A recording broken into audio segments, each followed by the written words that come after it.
Good morning, students. Directorate Higher Education Haryana provides video lecture for political science.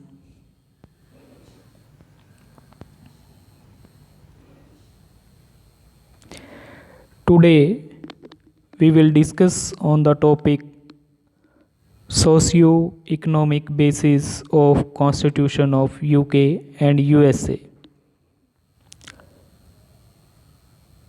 अर्थात आज हम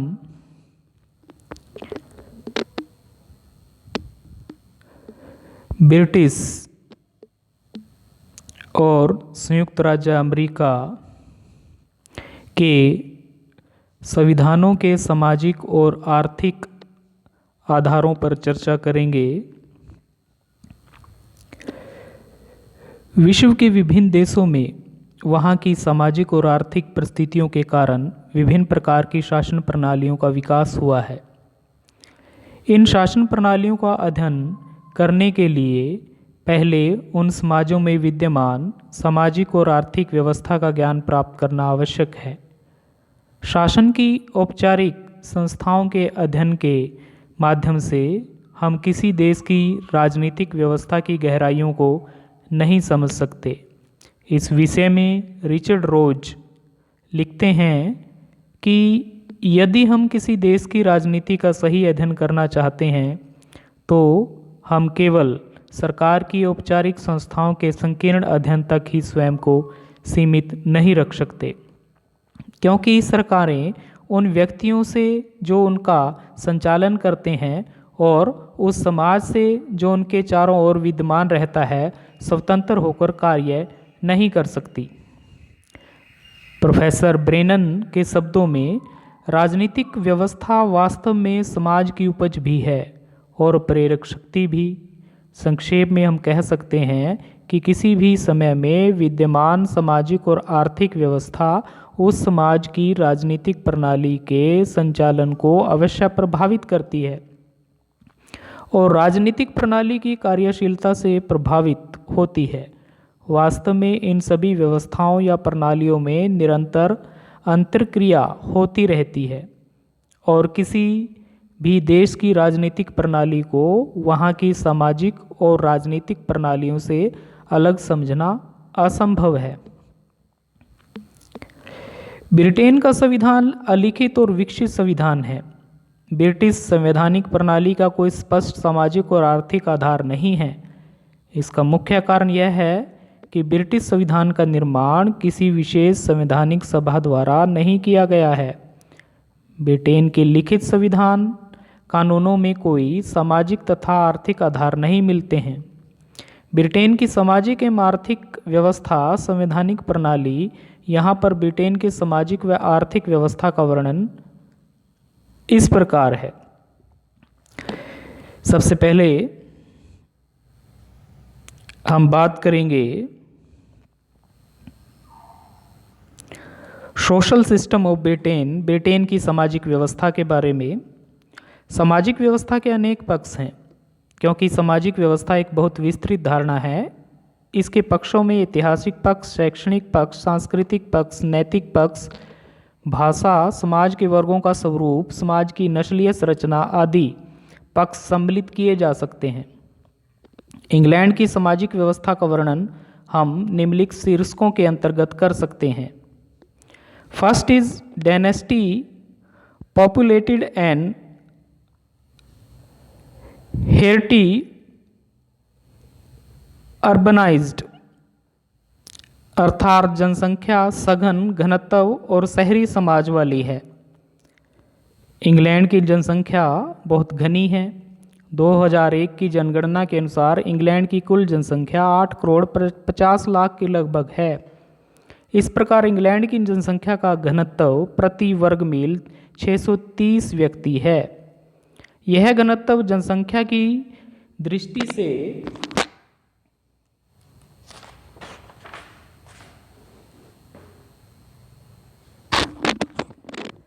पर्याप्त अधिक है, परंतु इन आंकड़ों की वास्तविक स्थिति का अनुमान लगाना कठिन है। इसका मुख्य कारण यह है कि उत्तरी आयरलैंड और स्कॉटलैंड की अपेक्षा इंग्लैंड और वेल्स में जनसंख्या का दबाव अधिक है। एक अनुमान के अनुसार इंग्लैंड और वेल्स में जनसंख्या का घनत्व तो लगभग 13,000 व्यक्ति प्रति वर्ग मील है। एशिया, अफ्रीका, वेस्ट इंडीज आदि के देशों से आकर बसे लोगों ने भी इस जनसंख्या घनत्व में पर्याप्त वृद्धि की है। London, Birmingham, Liverpool, Bristol, Manchester, Leeds आदि नगरों में तो प्रवासी लोगों की बहुत बड़ी संख्या रहती है। 1983 के चुनाव में अनुदार दल ने इन काले लोगों का समर्थन प्राप्त करने के लिए एक विज्ञापन निकाला था। इस विज्ञापन में एक काले व्यक्ति को सजा संवारकर दिखाया गया था। साथ ही यह नारा भी अंकित था कि श्रमिक दल इस व्यक्ति को काला कहता है, जबकि रूढ़िवादी दल का कहना है कि वह ब्रिटिश है। इस कथन से स्पष्ट है कि ब्रिटिश चुनाव राजनीति पर विदेशों में से गए प्रवासियों का पर्याप्त प्रभाव पड़ता है। सेकंड इज सोशल कंपोजिशन, सामाजिक रचना। यूनाइटेड किंगडम जैसे साधारणतः ग्रेट ब्रिटेन और इंग्लैंड भी हम जिसको कहते हैं, मुख्यतः दो द्वीपों के समन्वय से बना है। ये दो प्रमुख द्वीप हैं, ग्रेट ब्रिटेन और आयरलैंड। इनमें से ग्रेट ब्रिटेन का निर्माण इंग्लैंड, स्कॉटलैंड और वेल्स तीनों प्रदेशों के समन्वय से हुआ है। इस प्रकार यूनाइटेड किंगडम में आयरलैंड, इंग्लैंड, स्कॉटलैंड, वेल्स एवं अन्य छोटे द्वीप सम्मिलित हैं। ब्रिटेन को धर्म प्रधान देश का नाम दिया जा सकता है। इसका मुख्य कारण यह है कि यहाँ की राजनीति में धर्म का अत्यधिक प्रभाव है। आयरलैंड के लोग शेष ब्रिटेन से सांस्कृतिक पक्ष से स्वयं को पृथक मानते हैं। इसका प्रमुख कारण यह है कि आयरलैंड के लोगों का कैथोलिक धर्म में पूर्ण विश्वास है, जबकि शेष ब्रिटेन के लोग प्रोटेस्टेंट मत के अनुयायी हैं। यहाँ यह उल्लेखनीय है, ब्रिटेन का सम्राट प्रोटेस्टेंट मत का अनुयायी हो सकता है और कैथोलिक मत के व्यक्ति को उस देश का सम्राट बनने का अधिकार नहीं है। इस धार्मिक भिन्नता का परिणाम यह निकला कि 1922 में दक्षिणी आयरलैंड ने ब्रिटेन से पृथक होकर स्वतंत्र आयरिश राज्य की आधारशिला रखी थी, परंतु उत्तरी आयरलैंड अभी भी ब्रिटेन में सम्मिलित है। नेक्स्ट इज होमोजेनियस सोसाइटी, सजातीय समाज। इंग्लैंड के लोगों में जो राजनीतिक एकरूपता देखने को मिलती है, वैसी राजनीतिक एकरूपता संभवतः विश्व के किसी अन्य देश के लोगों में देखने को नहीं मिलती। इसका प्रमुख कारण यहाँ के लोगों का परंपरावादी होना है। इन लोगों का अपना प्राचीन संस्थाओं, प्रणालियों, रीति रिवाजों, परंपराओं, प्रथाओं आदि में पूर्ण विश्वास है। यही कारण है कि राजनीतिक जीवन के विषय में ब्रिटिश लोगों में समानता दृष्टिगोचर होती है। ब्रिटेन में जातीय एकता का मुख्य कारण यह है कि यहाँ की जनसंख्या का बहुत बड़ा भाग महानगरों में रहता है। इसके अतिरिक्त ब्रिटेन में अन्य देशों की भांति भाषा, जाति, धर्म और क्षेत्रों के आधार पर विभिन्न संगठित समूहों का अस्तित्व भी नहीं है। यहाँ के लोग सामाजिक वर्गों में विभक्त हैं और ये वर्ग सामाजिक जीवन में विशेष महत्व रखते हैं। इस प्रकार ब्रिटिश समाज में जातीय समरूपता अधिक नजर आती है। Next is a highly class conscious and conservative society, वर्गीय भेदभाव और एक रूढ़िवादी समाज। कोई लगभग 100 वर्ष पूर्व वाल्टर बोगाट ने ब्रिटेन को एक श्रद्धा प्रधान समाज का नाम दिया था। इंग्लैंड के विषय में वोल्टर बेगोट का 100 वर्ष पूर्व कहा गया यह कथन कुछ सीमा तक आज भी सत्य प्रतीत होता है। कुछ वर्षों को छोड़कर प्रथम विश्व युद्ध के पश्चात ब्रिटेन पर अधिकतर अनुदार दल का ही शासन रहा। ब्रिटेन के लोगों के मनों में उच्च वर्ग के लोगों के प्रति अधिक श्रद्धा और सम्मान पाया जाता है। ब्रिटेन के लोग विशिष्ट वर्ग के राजनीतिक नेतृत्व में विश्वास रखते हैं। इस प्रकार वहाँ एक रूढ़िवादी समाज का विकास हुआ। एलन वाल के शब्दों में ब्रिटेन की संस्कृति सोपानिक परंपरागत मूल्यों की संस्कृति है, जिसमें अल्पकाल से उदार लोकतंत्रीय और समाजवादी मूल्य यहाँ वहाँ जुड़ गए हैं। कथित भद्रपुरुष आज भी वहाँ जस्टिस ऑफ पीस के पदों पर आसीन हैं और लॉर्ड सदन के सदस्य भी हैं। Next is the establishment church. व्यवस्थित चर्च इंग्लैंड, स्कॉटलैंड एवं वेल्स में प्रोटेस्टेंट मत के लोगों की बहुसंख्या निवास करती है, जबकि आयरलैंड में कैथोलिक मत के अनुयायी बहुमत में हैं। अतः कैथोलिक अल्पसंख्या में थे, इसलिए उन्हें पक्षपात और कठिनाइयों का शिकार होना पड़ा। 1829 में कैथोलिक मत के अनुयायियों को बहुत से प्रतिबंधों से मुक्त कर दिया गया, परंतु उन्हें ऑक्सफोर्ड और कैम्ब्रिज विश्वविद्यालयों में प्रवेश लेने का अधिकार न दिया गया। यह अधिकार उन्हें 1871 ईस्वी में प्राप्त हुआ। आयरलैंड के आयरिश लोगों ने सदैव ब्रिटिश सत्ता का विरोध किया। स्वतंत्रता संघर्ष के मध्य उन्होंने धार्मिक विश्वासों की भिन्नता को अत्यधिक महत्व दिया था। उन्होंने अनेक बार इंग्लैंड के विरुद्ध विद्रोह किया, परंतु अंग्रेजों ने हर बार उनके विद्रोह को कुचल दिया। परंतु उन्होंने साहस का दामन न छोड़ा और अपनी स्वतंत्रता की लड़ाई जारी रखी। अतः 1922 में आयरलैंड का विभाजन कर दिया गया। उत्तरी आयरलैंड ने भी स्वतंत्रता के लिए संघर्ष आरंभ कर दिया। आयरिश रिपब्लिकन आर्मी के सदस्य तो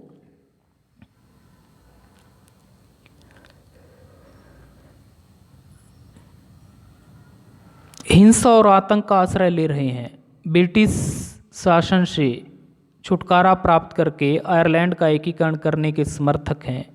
व्यवस्थित चर्च के बावजूद भी इंग्लैंड को धर्मनिरपेक्ष राज्य की श्रेणी में रखा जा सकता है। वहाँ व्यक्ति के धार्मिक विश्वास क्या हैं, इस विषय में राज्य कोई हस्तक्षेप नहीं करता। 1944 में शिक्षा कानून का निर्माण हुआ था। इस कानून के द्वारा यह व्यवस्था की गई कि शैक्षणिक संस्थाओं को सहायता देते समय राज्य धर्म का भाषा के आधार पर किसी प्रकार का भेदभाव नहीं करेगा। तो ये थे social system of Britain. Next हम बात करेंगे इकोनॉमिक सिस्टम ऑफ ब्रिटेन।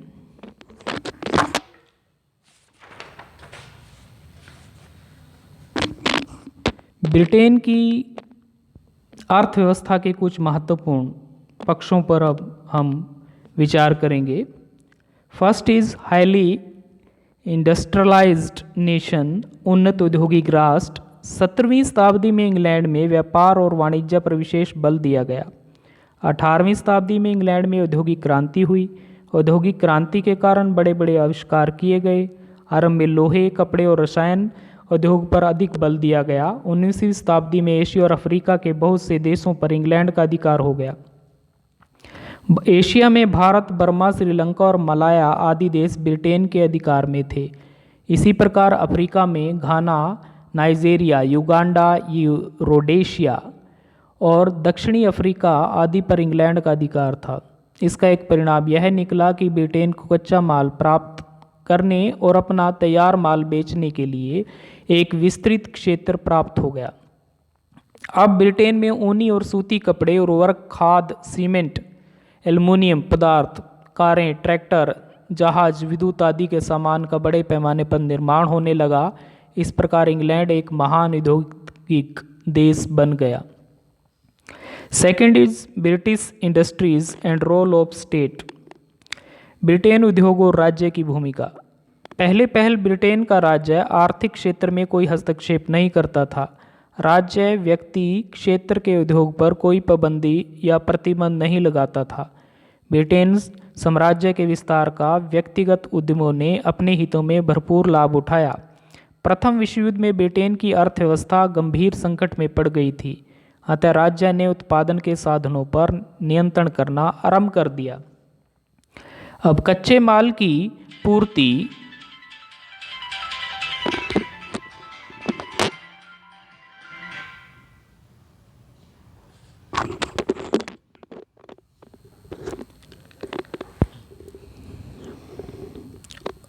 और तैयार माल का वितरण राज्य के नियंत्रणाधीन होने लगा। परंतु युद्ध के पश्चात इंग्लैंड की स्थिति बहुत बिगड़ गई। निर्यात में अत्यधिक कमी हो गई और पूंजी का अभाव हो गया। अतः अब मुफ्त व्यापार के अस्तित्व को स्थापित रखना संभव न रहा। राष्ट्रीय जागरूकता के कारण अनेक राज्यों में स्वदेशी वस्तुओं के प्रयोग पर बल दिया जाने लगा। इसके साथ ही विदेशी वस्तुओं का बहिष्कार करने के लिए लोगों को प्रेरित किया जाने लगा।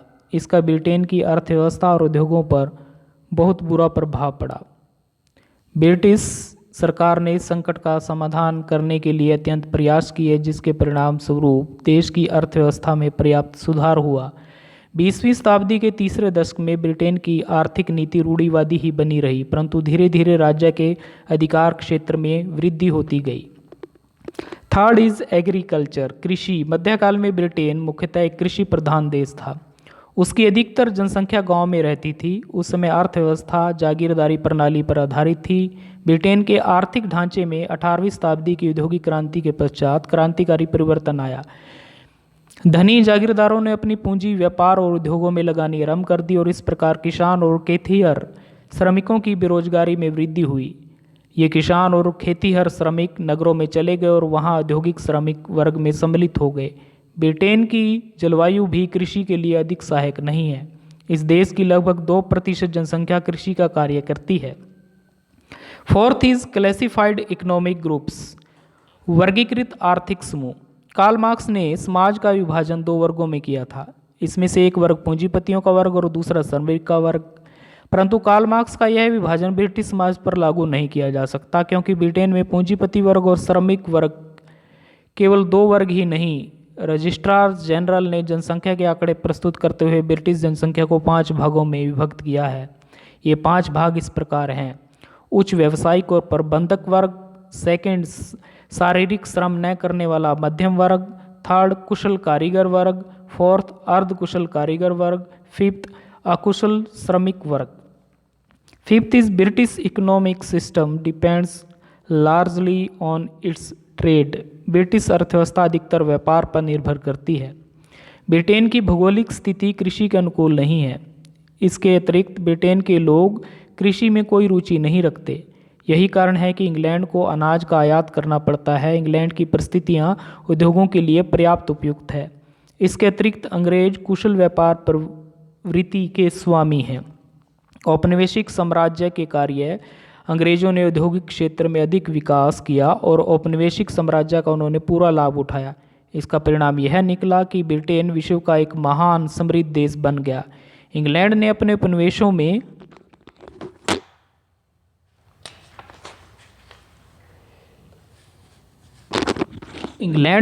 उपनिवेशों से अत्यधिक कच्चा माल प्राप्त किया और अपना माल इन उपनिवेशों में बेचा। इस प्रकार इंग्लैंड एक व्यापारिक देश के रूप में विकसित हुआ और विश्व के विभिन्न क्षेत्रों में इसका व्यापारिक एकाधिकार स्थापित हुआ।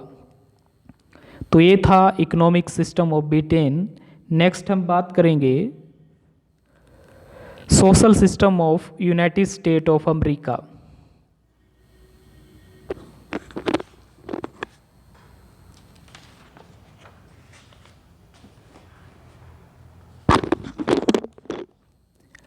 संयुक्त राज्य अमेरिका की सामाजिक व्यवस्था के बारे में अब हम बात करेंगे। जब किसी देश की राजनीतिक व्यवस्था की व्याख्या की जाती है तो प्रायः कार्यपालिका, विधानपालिका, सैनिक सेवाओं, स्थानीय स्वशासन आदि जैसी संस्थाओं पर अधिक ध्यान दिया जाता है। ऐसा करते समय हम यह भूल जाते हैं कि सामाजिक व्यवस्था और आर्थिक ढांचे की व्याख्या के बिना राजनीतिक व्यवस्था की व्याख्या करना निर्मूल है।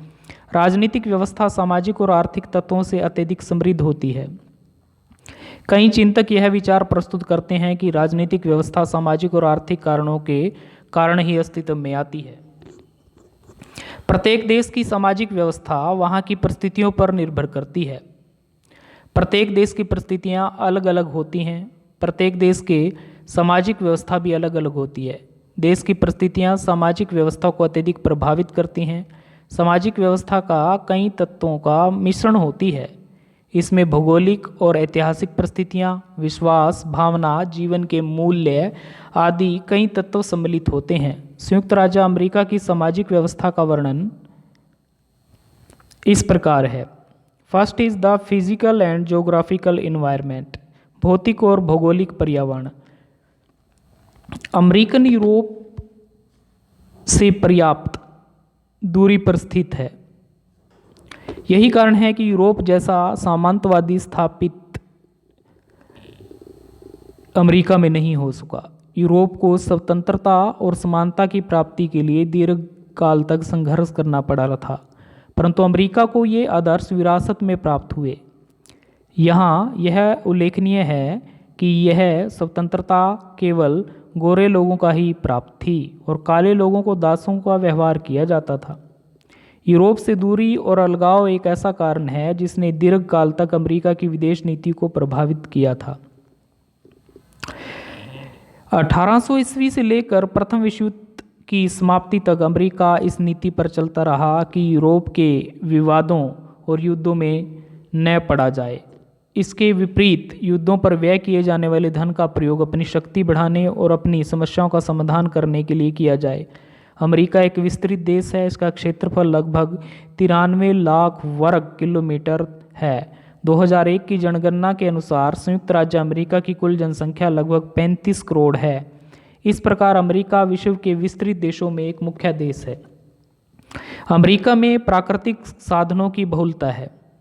ये प्राकृतिक साधन अमेरिका की समृद्धि का प्रमुख आधार है। अमेरिका पूंजीवादी देश है, अतः यहाँ गंभीर आर्थिक असमानताएं व्याप्त हैं, परंतु इसके बावजूद भी लोगों को जीवन यापन की पूर्ण सुविधाएं प्राप्त हैं।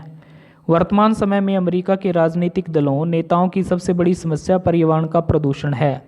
औद्योगिक विकास, कारखानों की स्थापना के कारण प्राकृतिक स्थल और वन बहुत तीव्रता से समाप्त हो रहे हैं। जल प्रदूषित हो गया और आकाश में धुआं छाया रहता है, अतः इस प्रदूषण को रोकना अमेरिका की सबसे बड़ी समस्या बन गई है। यही कारण है कि चुनाव के समय अमेरिका के राजनीतिक दल ये वचन देते हैं कि वे पर्यावरण में के सुधार में अपना योगदान देंगे। Next is American people, America के निवासी। अमेरिका के निवासी वास्तव में विदेशों से आकर वहाँ पर बसे हैं। यही कारण है कि अमेरिका को प्रवासियों का देश की संज्ञा दी जाती है। 17वीं शताब्दी में विदेशियों ने अमेरिका में आकर रहना आरंभ कर दिया था। विदेशों से आने वाले लोगों का विभाजन 2 वर्गों में किया जा सकता है। एक वर्ग में गोरे तथा दूसरे वर्ग में काले लोग सम्मिलित हैं। गोरे लोग विशेषतः ब्रिटेन, हॉलैंड, स्वीडन, डेनमार्क से आकर यहाँ बसे हैं। इसके अतिरिक्त फ्रांस और जर्मनी में भी बहुत बड़ी संख्या में लोग आकर यहाँ रहने लगे। इन सभी लोगों द्वारा उत्तर पूर्वी क्षेत्र में अपने उपनिवेश स्थापित किए गए। इन गोरे लोगों में अंग्रेजों की संख्या अत्यधिक थी, अतः वे अन्य यूरोपियन जातियों के उपनिवेशों पर नियंत्रण करने में सफल रहे। अमेरिका में काले लोगों की भी बहुत संख्या निवास करती है। अमेरिका के दक्षिणी भाग में कपास और तंबाकू की कृषि बड़े पैमाने पर की जाती है, अतः उस समय अंग्रेजों को श्रमिकों की आवश्यकता अनुभव हुई। अंग्रेज बड़ी मात्रा में अफ्रीका से काले लोगों को पकड़कर अमेरिका में लाने लगे। वे उनसे बलात् कृषि का कार्य करवाने लगे। उनसे दासों का व्यवहार किया जाता था। इस प्रकार दक्षिणी राज्यों में काले निग्रो लोगों की संख्या में वृद्धि होती गई। वर्तमान समय में अमेरिका की कुल संख्या का 87.4% गोरे लोग, 11.2% काले निग्रो और 1.4% भारतीय, चीनी और जापानी आदि लोगों की संख्या है। थर्ड इज ऑक्यूपेशनल डिवीज़न, व्यावसायिक विभाजन। अमेरिका में रहने वाले लोग कई व्यवसाय करते हैं, जिसमें कृषक वर्ग, उत्पादन और व्यापारी वर्ग, श्रमिक वर्ग एवं पूंजीपति वर्ग शामिल है। Next is racial prejudices and the Negro problem, जातीय वैरभाव और निग्रो समस्या। 17वीं शताब्दी में श्रमिकों की समस्या का समाधान करने हेतु अफ्रीका से निग्रो लोगों को लाया जाने लगा। इन्हें दासों, कराबद्ध कर्मचारियों के रूप में लाया जाता था। इन लोगों से कठोर परिश्रम करवाया जाता था और इनसे दासों जैसा व्यवहार किया जाता था। समाज के समस्त घृणित, गंदे और परिश्रम वाले कार्य इन्हीं काले लोगों से करवाए जाने लगे और फिर इनसे घृणा की जाने लगी। इन लोगों को अपनी पृथक बस्तियों में रहना पड़ता था। ये लोग सार्वजनिक स्थानों, भोजनालयों, मनोरंजन केंद्रों आदि में नहीं जा सकते थे। रंगभेद की नीति के कारण अमेरिकन समाज 2 वर्गों में विभक्त हो गया। इनमें एक गोरे लोगों का वर्ग था और दूसरा काले वर्गों का। जब अमेरिकन राष्ट्रपति ने दास प्रथा को समाप्त करना चाहा तो अमेरिकन संघ का विभाजन दो गुटों में हो गया। 1861 में उत्तरी और दक्षिणी राज्यों में गृह युद्ध आरंभ हो गया। इसका एक महत्वपूर्ण परिणाम यह निकला कि दास प्रथा का अंत हो गया। 1865 में यह संवैधानिक संशोधन प्रस्तुत किया गया कि किसी से कोई कार्य बालात नहीं कराया जाएगा, परंतु इसके बावजूद भी राज्य सरकारें रंगभेद की नीति पर क्रियान्वयन करती रही। 1868 में 14वां संवैधानिक संशोधन किया गया। इस संशोधन द्वारा यह व्यवस्था की गई कि कानून द्वारा समस्त लोगों को समान रूप में सुरक्षा की जाएगी। इसका परिणाम यह निकला कि मतदान के अधिकार क्षेत्र में जातीय भेदभाव का अंत हो गया।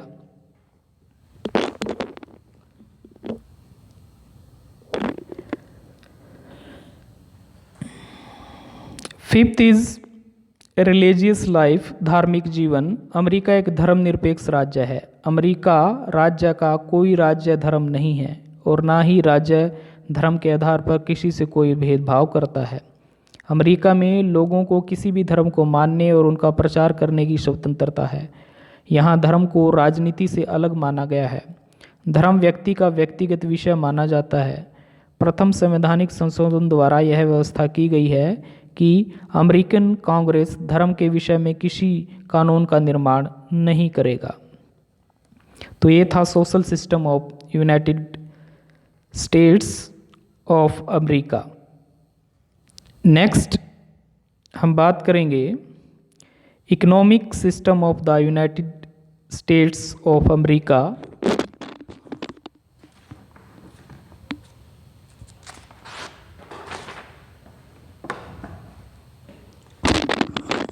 संयुक्त राज्य अमेरिका की अर्थव्यवस्था।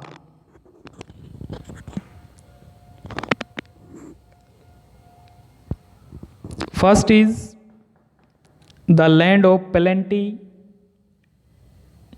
प्रचुरता वाला समृद्ध देश। अमेरिका एक धनी और समृद्ध देश है। आरंभ में इस देश के अधिकतर निवासी कृषि का व्यवसाय करते थे। उत्तरी राज्यों में ऊन, पटसन और चमड़े के उद्योगों का विकास हुआ, जबकि दक्षिण के जमींदारी तंबाकू और कपास की कृषि करते थे। अमेरिका में खाद्यान्नों की उपज भी पर्याप्त अधिक है। 1961 में अमेरिका में गृह युद्ध हुआ। इस गृह युद्ध के पश्चात कृषि उपज में अत्यधिक वृद्धि हुई। 1790 में अमेरिका में औद्योगिकरण का आरंभ हुआ। सैमुअल स्लेटर और रोडे द्वीप समूह में एक बड़ा कपड़ा मिल स्थापित किया गया।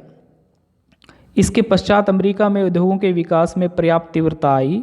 ऑटो मिलें, शस्त्र निर्माण, कोयला, लोहा इस्पात और समुद्री जहाज़ों के उद्योग स्थापित किए गए।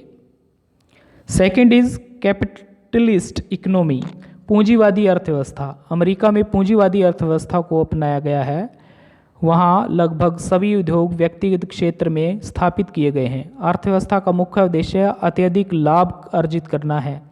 किस वस्तु का उत्पादन किया जाना है, कितनी मात्रा में उत्पादन किया जाना है और वस्तु का मूल्य क्या रखा जाएगा, इन सभी बातों का निर्णय उत्पादक स्वयं करते हैं। सरकार का उद्योगों पर बहुत कम नियंत्रण है। पूंजीपतियों द्वारा उन वस्तुओं के उत्पादन पर बल दिया जाता है जिनके द्वारा अत्यधिक लाभ अर्जित किया जा सके। अमेरिका में आर्थिक क्षेत्र में सरकार पर्याप्त सीमा तक हस्तक्षेप की नीति का क्रियान्वयन करती है। Third is American believe in the theory of laissez faire, American लोगों का अहस्तक्षेप की नीति पर विश्वास। अहस्तक्षेप नीति से अभिप्राय यह है कि मनुष्य को आर्थिक क्षेत्र में स्वतंत्र छोड़ दिया जाए और सरकार आर्थिक क्षेत्र में कोई हस्तक्षेप न करे। यदि राज्य द्वारा आर्थिक क्षेत्र में हस्तक्षेप किया जाएगा तो व्यक्ति की कार्यकुशलता कम हो जाएगी और आर्थिक विकास की गति मंद पड़ जाएगी। अंत में इससे देश के आर्थिक हितों को भी हानि पहुंचेगी। इस सिद्धांत के समर्थकों का विश्वास है कि आर्थिक क्षेत्र में मुक्त प्रतियोगिता होनी चाहिए, जिससे सभी व्यक्तियों और पक्षों को भी अपनी योग्यता अनुसार विकास करने के अवसर प्राप्त हो सकें।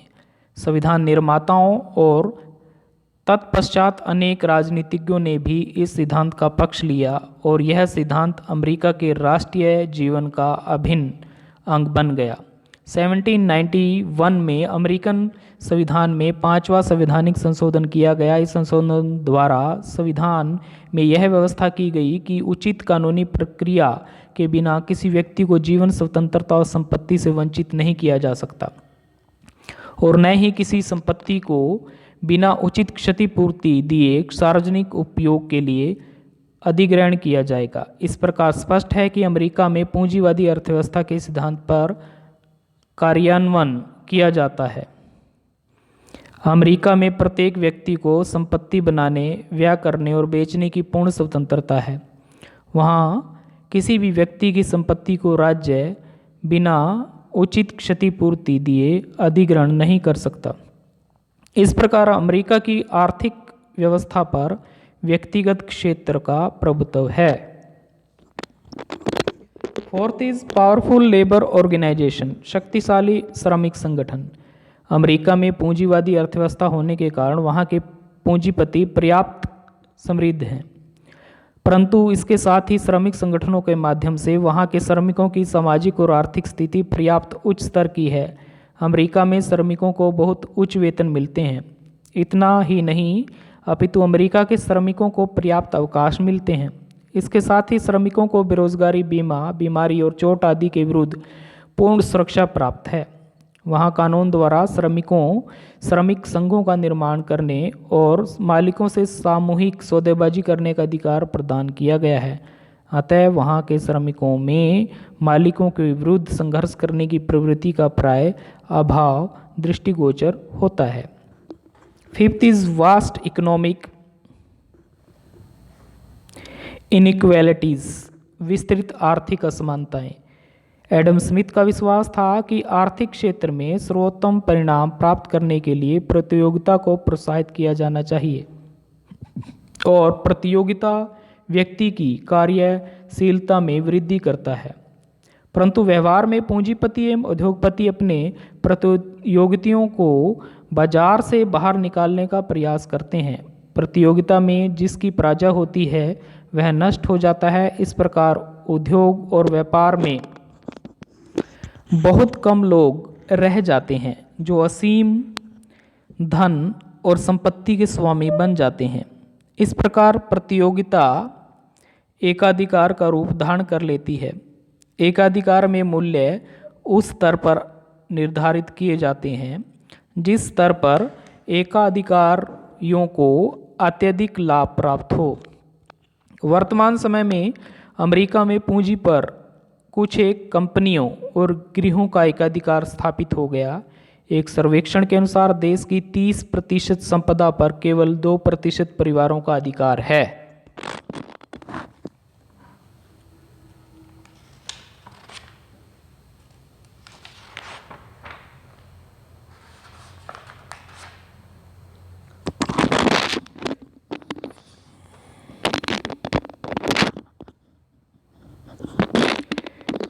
तो ये था economic system of the United states of America.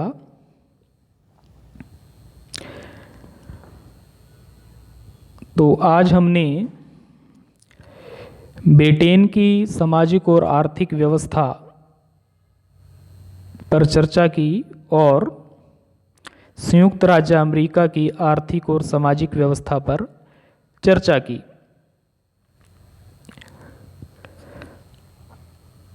आज के लिए इतना ही।